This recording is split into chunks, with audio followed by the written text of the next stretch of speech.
Thank you, Alita, and thank you all for having me tonight. My name's Stephen Panus, otherwise known as Jake and Liam's dad.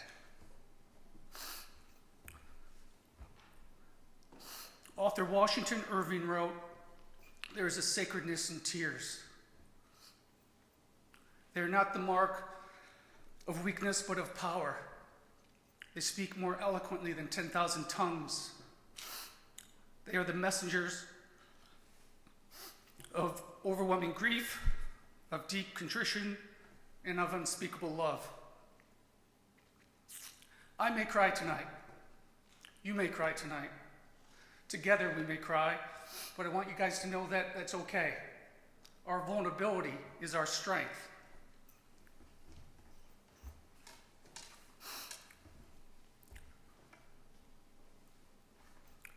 There are losses that rearrange the world and deaths that indelibly change the way we view life. Losing Jake was just that for us. It was soul crushing. Grief is very much an individual journey, no different than falling in love with someone. While there is comfort in collective mourning with family and friends, everyone's pathway is uniquely their own. Undoubtedly, we each need support in our grief, but the trek you traverse towards some form of healing or being able to fill the cracks in your heart with light instead of pain is a solitary one.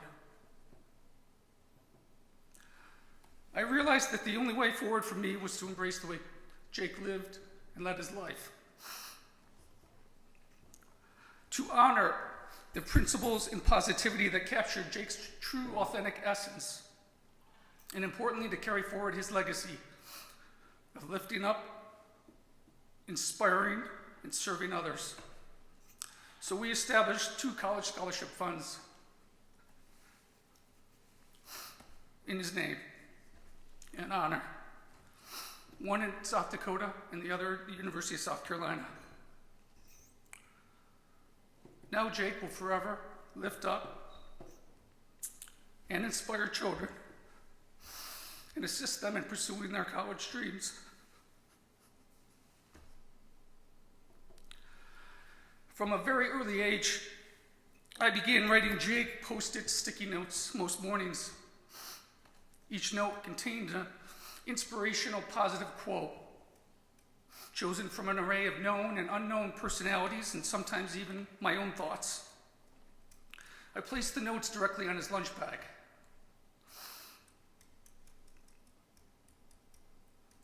Or on the bathroom mirror above his sink, or at his seat at the kitchen island. Jake would read them each morning prior to leaving for school.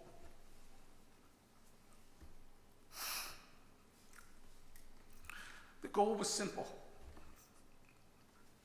to impart wisdom, inspiration, thoughts, ideas, and motivation into his developing heart,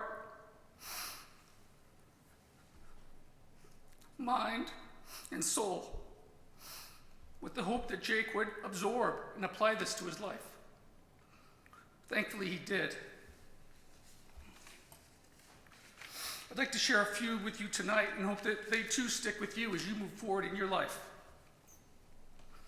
They will serve you in leading a productive and meaningful life, one filled with purpose and kindness, and firmly rooted in resilience, courage, empathy, and service. They will aid you in overcoming life's disappointments, rejections, obstacles. Trust me, they will come. Character is just as important as talent. C.S. Lewis wrote, "Integrity is doing the right thing even when no one is watching."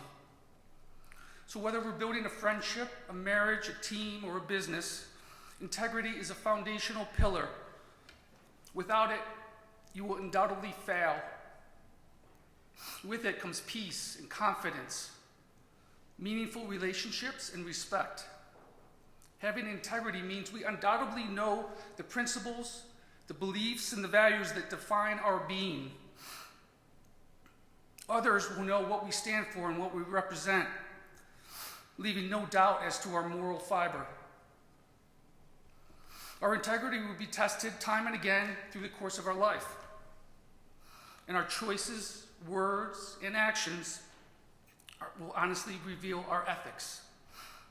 Do we live our life not compromising who we are for the sake of personal gain, approval, or fitting in with others? Can people take us at our word? Are we capable of telling the truth, especially during challenging and difficult times? See, we must all stand for something. But if you lack integrity, I'm not sure you can stand for anything. So what do you stand for? Have the courage to be yourself. Oscar Wilde said, "Be yourself, because everyone else is taken." And it takes courage to fully and unabashedly embrace your authenticity. And not dissimilar from integrity, being authentic is a primary and vital character pillar. Those of you who knew Jake certainly knew how authentic he was. Living authentically and being true to ourselves underpins our existence, our identity, and our reputation. We are not concerned about being labeled as offbeat or different, or being rejected or shamed for standing out or apart from others. We are each born with our own unique sense of in nature and sense of self. Think of it like a computer chip.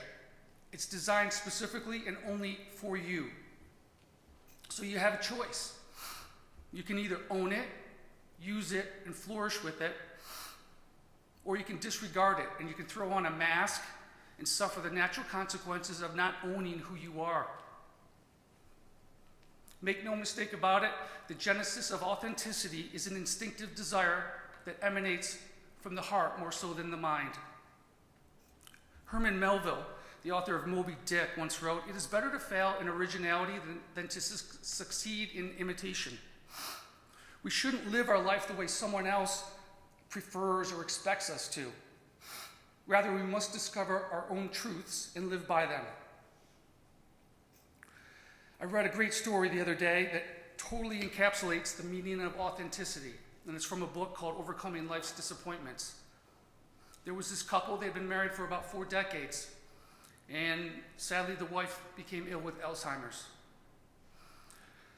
The husband had little choice but to find an assisted care facility for his wife.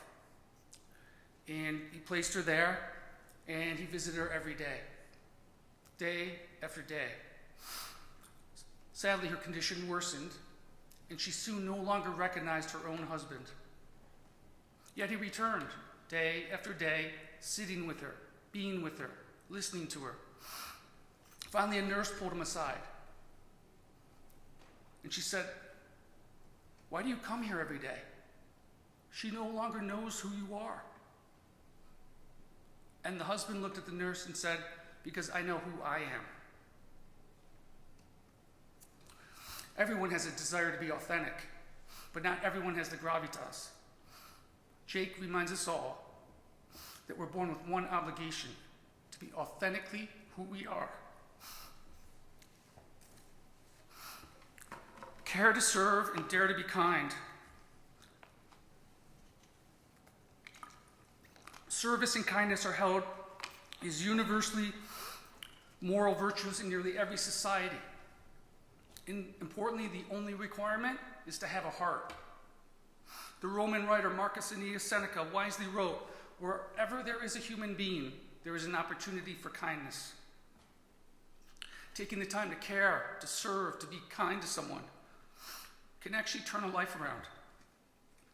And each act of kindness creates a ripple, and the echoes of kindness are endless. And kindness is more than a behavior. It's caring, right? And it's a positive, affirmative action step, and it costs nothing to be kind. The Dalai Lama reminds us all that our prime purpose in this life is to help others. And if you can't help them, at least don't hurt them. Kindness dissolves walls of misunderstanding and gives our life deeper meaning. So go for it. Serve, care, and dare to be kind to others. No standing still. Hall of Fame football coach Lou Holtz quipped, "No one has ever drowned from sweat." One of the most important attributes solely within your own control that will determine your success in life, whether you're a student, an athlete, an artist, a professional, or otherwise, is your level of effort. See, effort's a choice. It doesn't require talent or skill. It's merely our ability to out-hustle and outwork the competition, whether, again, on the athletic field, the classroom, or the workplace. It's to go over and above and beyond what is being asked, to push ourselves, not only to what we believe is our limit, but to the other side of our perceived comfort level. Trust me, hustle and effort get noticed. I once saw a guy wearing a t-shirt that resonated. It read, "The dream is free, the hustle is sold separately." So effort is not only the determination and fortitude to max every ounce of your being, but it's also the desire to want more than everyone else. But beyond the want, it's our conviction and willingness to sacrifice something for it. Are we willing to invest the sweat, the work, and the time to achieve our goal or dream? What are we prepared to sacrifice? How bad do we want it? Effort resides within each one of you. It's up to you to maximize it.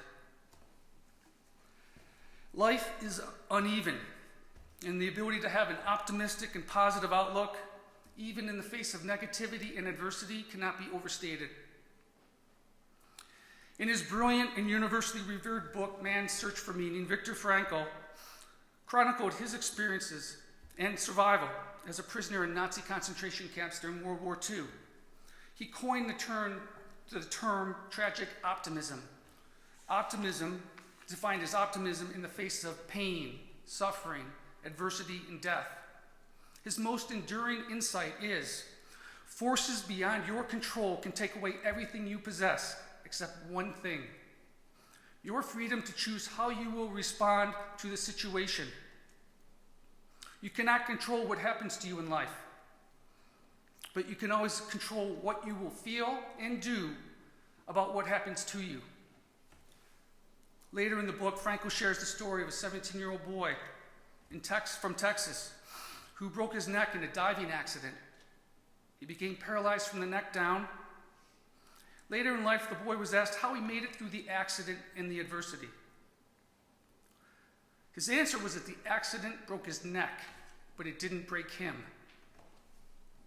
He viewed his life as being abundant with meaning and purpose, despite being a quadriplegic. Without the suffering, he said, the growth that I achieved would never have been possible. Life will serve us lemons or worse, and when it happens, it is up to us to choose how we respond and what we feel. Aldous Huxley said it a different way. Experience isn't what happens to a man, it is what a man does with what happens to him. Yep, life is indeed inherently not fair. In fact, it's far from even. There will be ups and downs, but trust me, nothing can be accomplished without hope. So embrace optimism and be the master of your attitude. Most people never run far enough. Babe Ruth said it's hard to defeat a person who never gives up. And giving up is a choice, and it's easy to quit. And once you do it, it becomes easier. And you often do it again and again and again. You're going to be confronted in life with adversity or challenge or hurdle or obstacle. How you respond, again, is entirely within your own control. Are you willing to dig deep and dust yourself off and try again? Are you willing to bet on yourself when no one else is willing to bet on you? Are you willing to persevere, sacrifice, adapt, and overcome? to beat the odds, and do whatever it takes to push through. In order to build your resilience muscle, you have to use it. In a reality check, we all fail. Sometimes one time, sometimes multiple times. But don't be fooled. Failure is simply one step closer to success. And resilience is built through enduring and overcoming failure, disappointment, or adversity.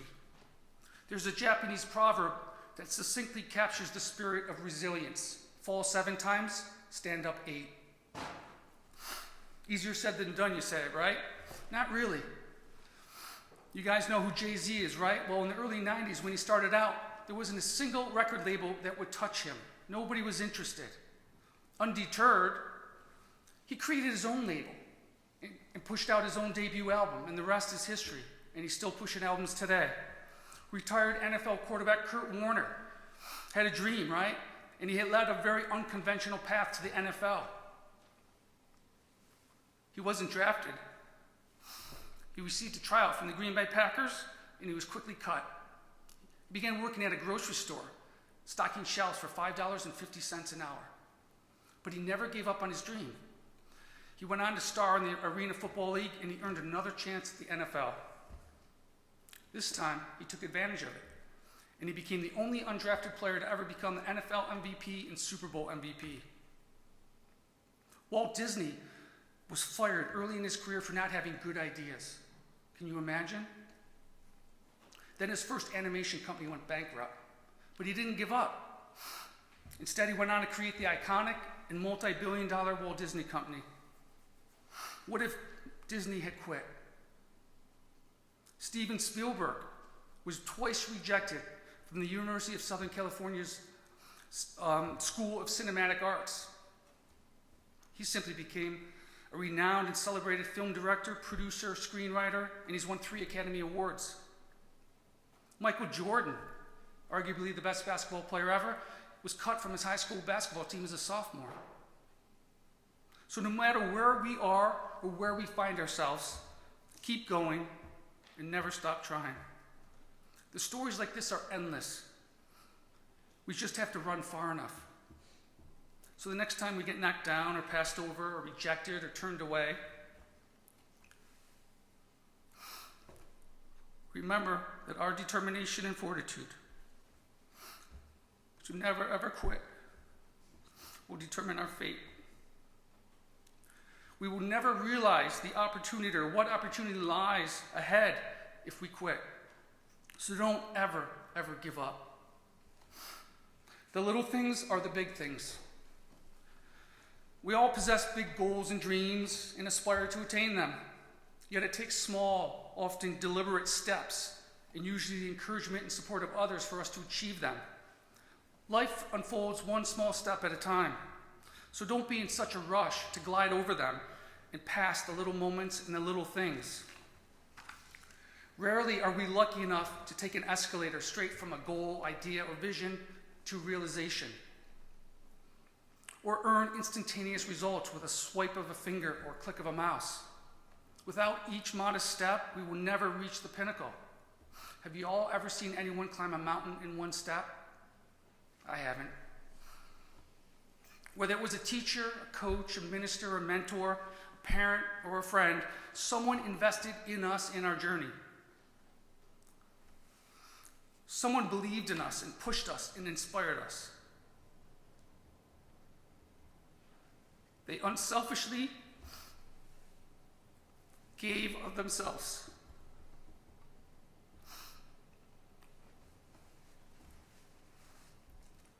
So that we could take one small step forward toward our goal. And what may have seemed trivial in the moment just might, upon reflection, have been the most impactful and momentous little thing. So what we manifest in life's big moments is actually manufactured in the small ones. Hall of Fame basketball coach John Wooden preached, "The little details are vital. Little things make big things happen."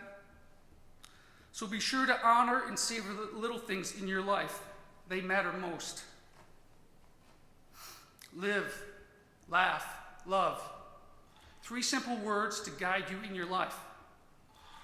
Dr. Seuss wrote, "Sometimes you will never know the true value of a moment until it becomes a memory."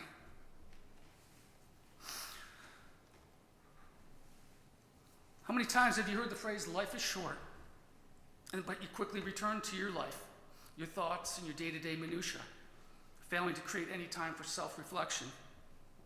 Life certainly does move fast, and it only moves in one direction, forward. We honor that we cannot change the past, and we truly can't predict the future. Yet the passage of time, coupled with reflection, provides us the opportunity to embrace and observe the footprints and missteps of our journeys. Self-reflection also expands our awareness, enabling us to gain critical insights that we can apply, you guessed it, moving forward. So truly be in the present moment. Be in today. What no one wants to admit or discuss is the fact that we're all dying the minute we're born. And each day that passes is one day closer. We don't know how, where, or when, but it's going to happen to all of us. So what happens today is up to us to determine. So live each day gratefully. Find the joy in life. Be attuned to the realness that you wake up every morning to a blank page. You are the author of your story. And each day presents an opportunity to write a new sentence, paragraph, or chapter. Don't let someone else write your story, and don't leave a page blank. The importance in laughter in your life can't be overstated. Laughter offers an array of positive health, healing, and therapeutic benefits. Charlie Chaplin famously said, "A day without laughter is a day wasted." Laughter has a way of normalizing, if not diminishing, a perceived problem and empowering us to overcome the dilemma. It's been said that laughter is the shortest distance between 2 people. Vincent van Gogh said, "The best way to know life is to love many things." Nike's slogan is "Just do it." I would encourage you to make your slogan "Just love." Love for no reason. Not "I love you if you love me." Just love. And love without conditions. Because we're all here to love one another. Motion with meaning. Why are we here? Having a purpose behind the why is a universal craving we all have, no matter the language we speak or the continent we call home. Without a purpose, we're lost, figuratively awash at sea without a life preserver, with no land in sight. We desire to have meaning and fundamentally seek to identify it in some form with our individual existence. Mark Twain famously once said, "The 2 most important days in life are the day you're born and the day you figure out why." Sometimes the proverbial purpose light bulb is made known early to us. For example, Mozart composed his first piece of published music at age 5. The pathway for others in discovering their purpose can be long and windy. For instance, Vera Wang didn't become a fashion designer until age 40. And Ray Kroc was in his early 50s when he purchased his first McDonald's. He was in his early 60s when he finally bought the company outright before turning it into a global fast food brand. There's no singular road to unearthing one's purpose. The Canadian poet Margaret Atwood wrote, "What I am living for and what I am dying for are the same question." So what are we living for? Are we existing or are we living? There's a difference, and the difference between the 2 is your purpose. So find your calling, embrace it, live it, love it, and honor it. Live for something, and please discover your purpose. To close, I'd like to share a song with you. Last June, I wrote a poem about losing Jake.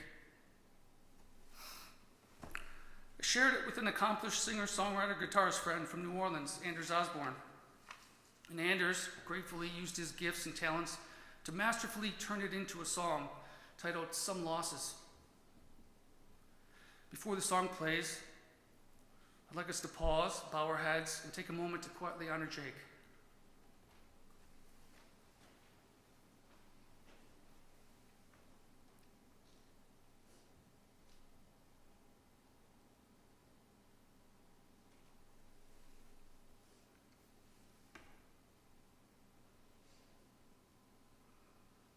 Thank you very much. I wish you all a meaningful life, filled with purpose, love, kindness, service, and courage. And not last but least, resilience. You're going to need it.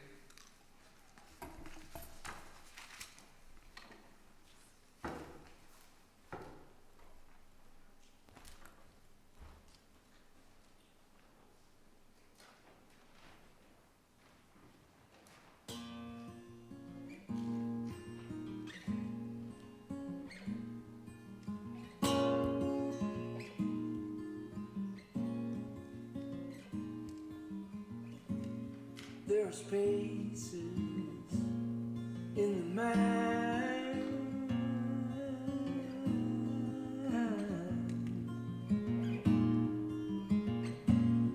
in the days and in the night.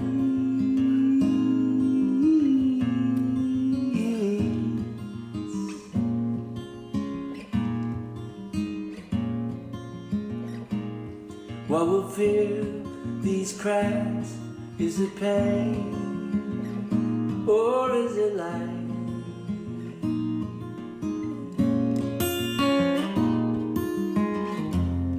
Some losses you can't get over, some losses that take you into the shadows.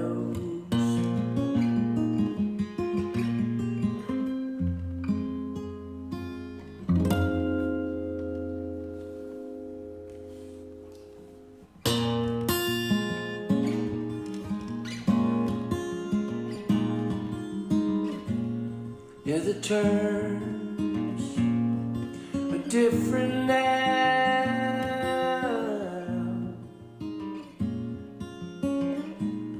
There is strength in the trees, in the rain, in the ground, in the breeze.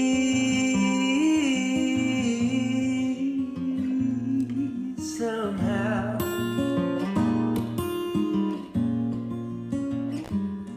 and we weep and we wail, we are told will prevail.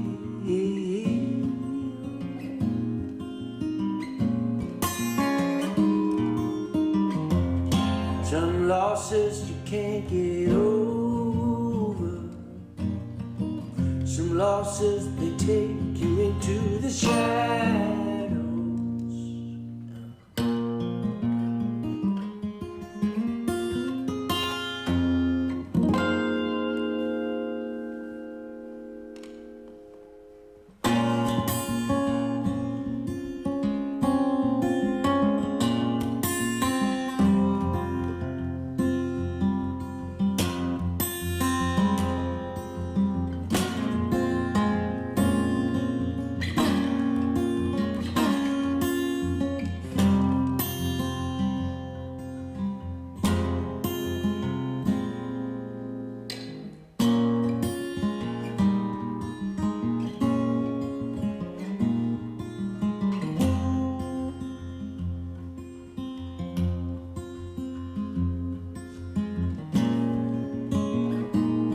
I feel helpless and out of control.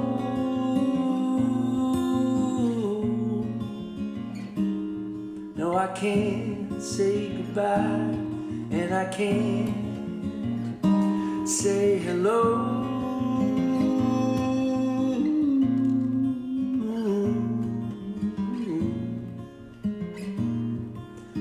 Days turn night, today's not tomorrow. I wake up again and again and again, just to climb Mount Kilimanjaro.